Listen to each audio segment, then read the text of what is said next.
नमस्कार दोस्तों। आज फिर से एक नया वीडियो लेके आ रहा हूँ आपके सामने।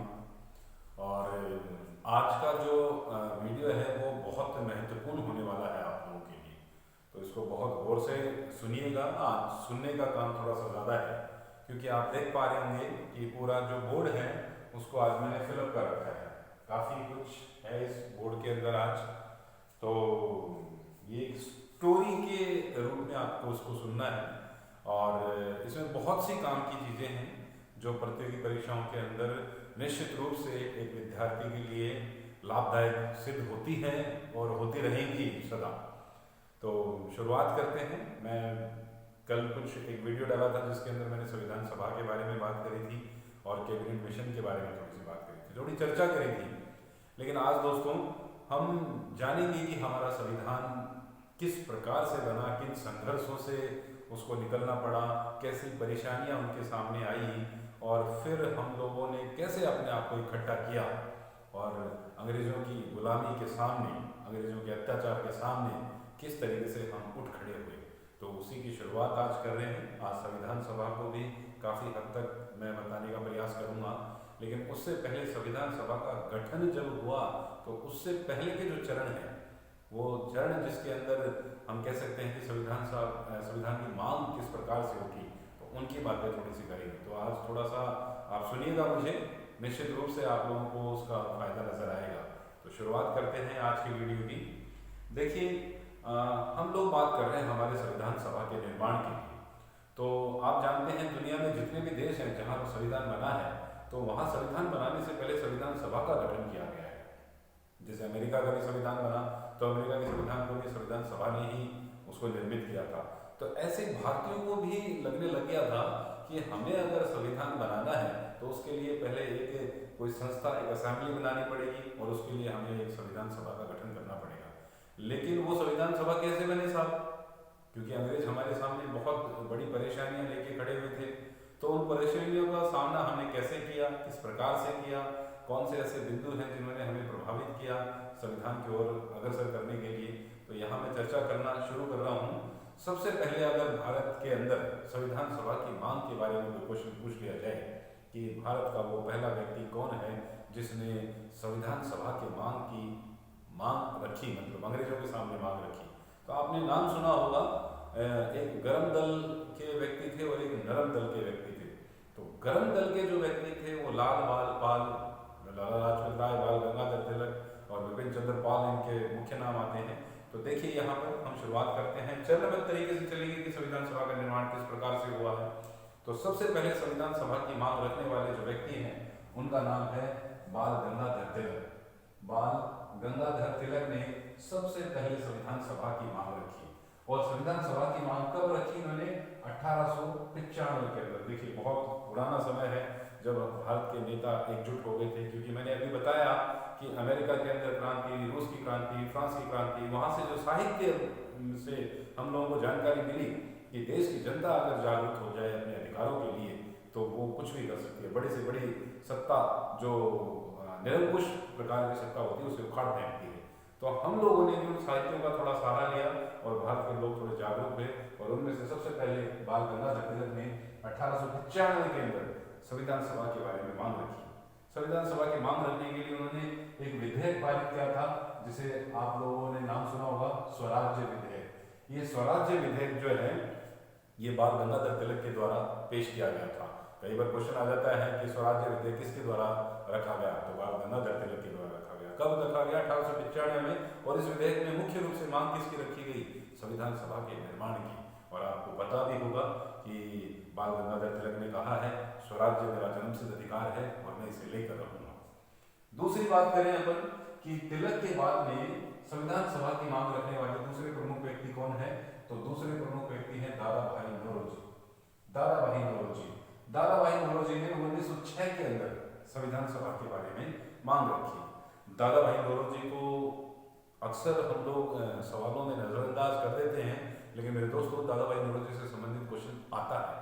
जैसे दादा भाई नौरोजी से सवाल आता है कि the great Indian old man किसे कहा जाता है? तो the great Indian old man दादा भाई नौरोजी को ही कहा जाता है। इन्होंने एक सिद्धांत भी दिया था, जब ब्रिटिश गवर्नमेंट हमारा पैसा ब्रिटेन में लेके जा रही थी भारत से, तो उन्होंने धन निष्कासन का सिद्धांत दिया था। तो बहुत बार एग्जाम में आया हुआ है कि धन निष्कासन का सिद्धांत किससे संबंधित है, तो दादा भाई नौरोजी से। एक महत्वपूर्ण क्वेश्चन और है कि भारतीय राष्ट्रीय कांग्रेस जो उस टाइम पर भारतीय आंदोलन के अंदर बड़ी सक्रिय भूमिका निभा रही थी, तो पूछ लिया जाता है भारतीय राष्ट्रीय कांग्रेस के अधिवेशन की सबसे ज्यादा बार अध्यक्षता किसने करी है, तो दोस्तों ध्यान रखिएगा वो भी दादा भाई नौरोजी है। दादा भाई नौरोजी ने 4 बार भारतीय राष्ट्रीय कांग्रेस अधिवेशन की अध्यक्षता करी। तो इन्होंने भी संविधान सभा की मांग रखी 1906 में, तिलक ने रखी 1895 में स्वराज विधेयक में।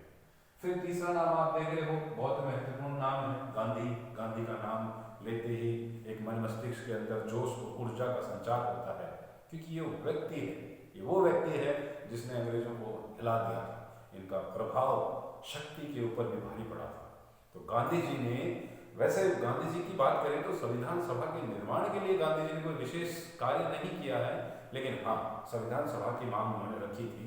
कब? जब गांधी जी की नई नई एंट्री हुई थी, तो गांधी जी ने 1922 के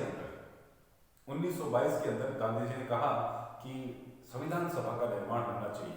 अच्छा, यहाँ ध्यान देने वाली एक बात है, इसमें एक बात याद रखना है कि गांधी जी ने संविधान सभा की मांग जब रखी तो उसमें उन्होंने क्या कहा। तो गांधी जी ने जब संविधान सभा की मांग रखी तो उन्होंने कहा कि भारतीय संविधान सभा बननी चाहिए, लेकिन भारतीय संविधान सभा का निर्माण भारतीयों के द्वारा किया जाना जरूरी है, मतलब भारतीयों के द्वारा संविधान सभा का निर्माण होना चाहिए।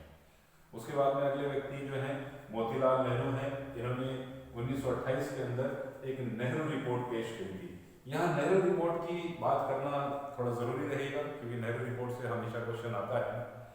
नेहरू जी जो हैं वो हमारे भारत के पढ़े लिखे बैरिस्टर हैं उस टाइम पर, और बड़े जागरूक हैं अपने अधिकारों के लेके, लेकिन अंग्रेजों ने हमें वो स्थान और वो मान सम्मान और वो इज्जत नहीं दी। हमें उस दृष्टि से नहीं देखा कि हम लोग योग्य हैं और कुछ कर सकते हैं। तो अंग्रेजों ने हमारे पर बड़े टोंट और व्यंग्य मारे कि तुम भारत के अनपढ़ गरीब लोग, तुम किस प्रकार से अपने संविधान का निर्माण करते हो, तुम जानते ही नहीं हो संविधान क्या होता है और किस प्रकार से तुम लोग अधिकारों की बात करते हो। तो इस प्रकार से जो चैलेंज दिया गया उसको मोतीलाल नेहरू ने एक्सेप्ट किया और उन्होंने कहा कि मेरे देश के लिए संविधान सभा का निर्माण किया जाएगा, उसकी जिम्मेदारी मैं लेता हूँ। और उसने मोतीलाल नेहरू ने उन्हीं बातों को ध्यान में रखते हुए एक नेहरू रिपोर्ट तैयार करी, और इस नेहरू रिपोर्ट के अंदर उन्होंने तमाम प्रकार की बातें ऐसी कही जो एक देश की जनता के अधिकारों के लिए आवश्यक है। मतलब एक देश के लिए मूलभूत ढांचे के रूप में किस किस बात को रखा जाए, वो सारी बातें नेहरू जी ने नेहरू रिपोर्ट में रखी। इसलिए मेरे दोस्तों याद रखिएगा, नेहरू रिपोर्ट को हमारे संविधान का ब्लूप्रिंट कहा जाता है। ये बहुत महत्वपूर्ण क्वेश्चन है, कई बार एग्जाम में आया गया है कि ब्लूप्रिंट की संख्या किसे दी गई है। तो ब्लूप्रिंट की संख्या जो दी गई है, ब्लूप्रिंट की संख्या जो दी गई है वो नेहरू रिपोर्ट को दी गई है, और नेहरू रिपोर्ट मोतीलाल नेहरू के द्वारा पेश की गई थी। तो ये संविधान का आधार भी बना।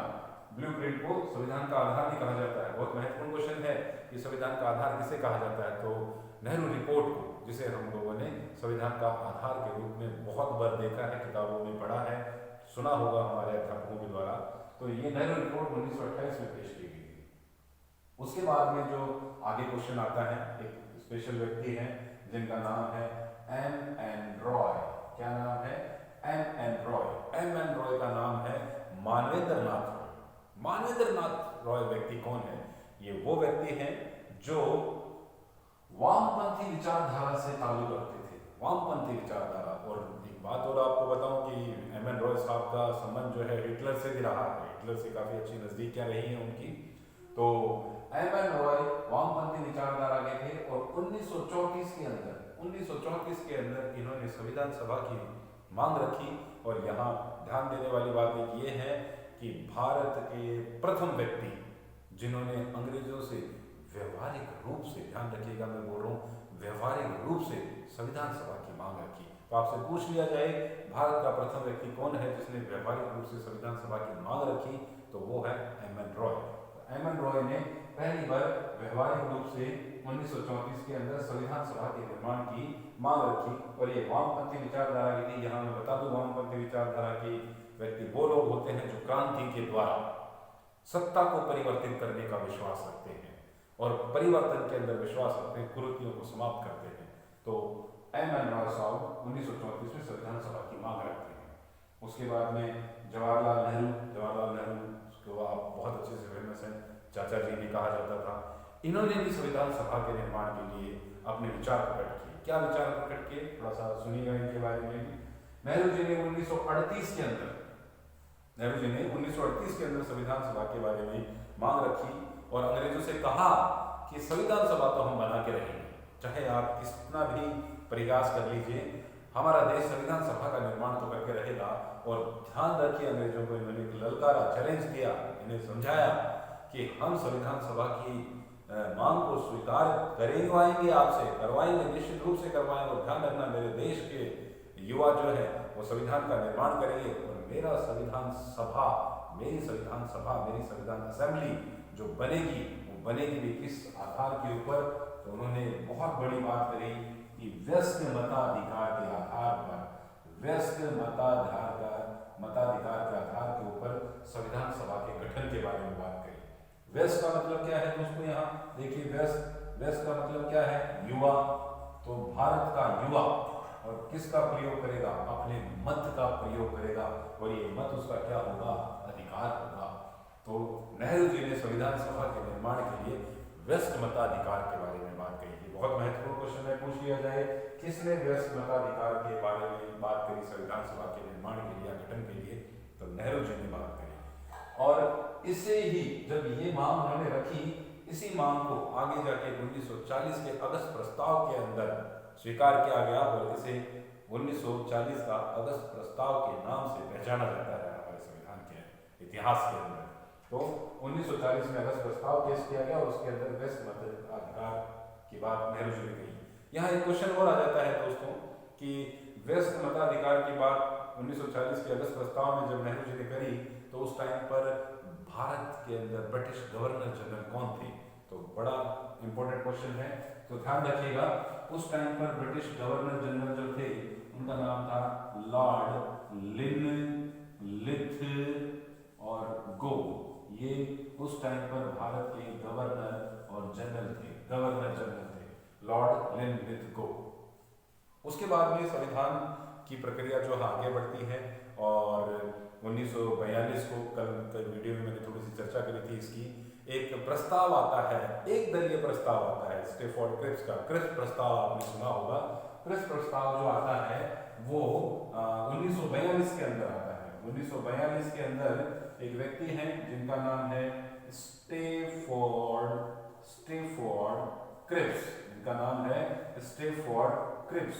ये एक सदस्यीय दल था, ये एक सदस्यीय दल भारत के अंदर आता है और अगस्त 1940 के अगस्त प्रस्ताव के आधार पर अंग्रेजों ने स्वीकार कर लिया कि हम भारत के लोगों के लिए संविधान सभा का निर्माण करने की स्वीकृति देते हैं, मंजूरी देते हैं, मतलब सहमति प्रकट करी थी।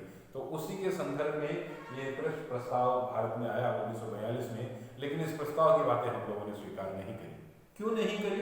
क्योंकि इनका एक्चुअल में भारत को आजाद कराने का या भारत के संविधान को बनाने का या उसका सुझाव देने का कोई मकसद नहीं था। ये तो अपने जाल में फंसे हुए थे, इस वजह से आगे। क्यों? क्योंकि आप समय देखिए, समय है 1942 का, और याद करिए इस टाइम पर दुनिया में बहुत बड़ी घटना घट रही है। क्या? दूसरा विश्व युद्ध चल रहा है और दूसरे विश्व युद्ध के अंदर अंग्रेजों की स्थिति थोड़ी सी कमजोर हो गई थी। उस टाइम पर ब्रिटेन की स्थिति भी कमजोर हो गई थी, अमेरिका की स्थिति भी कमजोर हो गई थी, फ्रांस और रशिया की स्थिति भी कमजोर हो गई थी। तो भारतीयों को इन लोगों ने बरगलाना शुरू किया और कहा, क्या कहा सुनिएगा, कि ठीक है ऐसा है, आप लोग संविधान सभा के निर्माण की मांग करते हो, हम लोग आपके संविधान सभा का निर्माण ही नहीं करेंगे, आपके देश को आजाद भी कर देंगे। लेकिन अब लेकिन में क्या है भैया? लेकिन में तो शर्त है। लेकिन उन्होंने एक शर्त रखी कि एक बार ये युद्ध समाप्त हो जाए और इस युद्ध में भारतीय सेना हमारे साथ मिलकर युद्ध लड़े। इस बात को सुन के भारतीय नेताओं ने बिल्कुल इनकार कर दिया, क्योंकि आप देखिए 1942 का ऐसा माहौल है देश में इस वक्त कि भारत छोड़ो आंदोलन चल रहा है और भारत की पूरी जनता इस वक्त एकबद्ध है, अपने देश को आजाद कराने के लिए तत्पर है। हर युवा, हर बुजुर्ग, हर महिला, हर बच्चा इस वक्त पूरे जी जान से स्वतंत्रता की क्रांति के अंदर अपनी आहुति देने के लिए तैयार है। तो भारत के नेताओं ने साफ साफ मना कर दिया। भारतीय राष्ट्रीय कांग्रेस ने इसका विरोध किया और यहाँ तक कि मुस्लिम लीग का प्रमुख उस वक्त जिन्ना था। जिन्ना ने तो खैर अपने निजी स्वार्थ की वजह से इसका विरोध किया, क्योंकि जिन्ना ने कहा स्टैफोर्ड क्रिप्स को कि देखिए भाई साहब, ऐसा है कि आप जो आए हो संविधान सभा के निर्माण के लिए और साथ में कह रहे हो आप हमें आज़ाद कर दोगे, लेकिन ध्यान रखिएगा मुल्क अब एक आज़ाद नहीं होगा, दो मुल्क आज़ाद होंगे, एक हिंदुस्तान और एक पाकिस्तान। तो पाकिस्तान की मांग जिन्ना इस वक्त थोड़ा जोर शोर से प्रचारित कर रहे थे अपने मुसलमान भाइयों को ध्यान में रखते हुए। तो स्टैफोर्ड क्रिप्स के द्वारा 1942 को क्रिप्स प्रस्ताव पेश किया गया। इस क्रिप्स प्रस्ताव को 2-3 नामों से जाना जाता है। अक्सर कंपटीशन के अंदर इसके बारे में क्वेश्चन पूछ लिया जाता है कि दिवालिया बैंक की संज्ञा किसे दी जाती है। तो दिवालिया बैंक की संज्ञा क्रिप्स प्रस्ताव को दी जाती है। पोस्ट डेटेड चेक किसे कहा गया है, तो ध्यान रखिएगा पोस्ट डेटेड चेक भी क्रिप्स प्रस्ताव को कहा गया है। और एक और सवाल पूछ लिया जाता है, अतारांकित चेक वाला भुगतान, ये संज्ञा किसको दी गई है, तो ये भी संज्ञा स्टैफोर्ड क्रिप्स की क्रिप्स प्रस्ताव को ही दी गई है। तो ये कुछ चरणबद्ध तरीके से बातें हैं जिसमें संविधान सभा के निर्माण की मांग हम लोगों ने अंग्रेजों के द्वारा बार बार पेश करी और आखिरकार अंग्रेजों को झुकना पड़ा। तो उसके बाद में अंग्रेजों ने हमें सहमति प्रदान करी। और कल के वीडियो में मैंने आपको बताया है कि कैबिनेट मिशन आया था। कैबिनेट मिशन जो 24 मार्च 1946 को आता है और वो भारतीय नेताओं को और भारतीय